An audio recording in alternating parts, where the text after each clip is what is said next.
आज आम्ही गेलो होतो माझ्या नंदेच्या गावी. तर आम्ही पहाटे पहाटे पोहोचलो. असं मस्त उगवत्या सूर्याचं दर्शन झालं. वा काय पॉझिटिव्ह वाईब, गावातलं वातावरण, चिमण्यांचा चिवचिवाट आणि मस्त असं.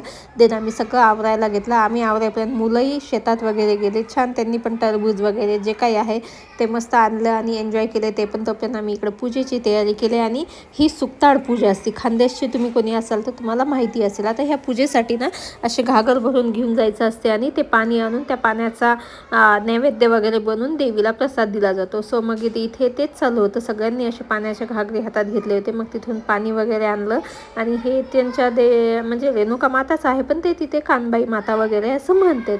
सो मग त्याची पूजा वगैरे इथे माझ्या नंदेनी मांडली. आणि हे इथे चुलीवरच त्या देवीचा प्रसाद केला असतो. एकदम छान गोड दही भाताचा नैवेद्य असतो. त्याची रेसिपी मी तुम्हाला उद्या दाखवते.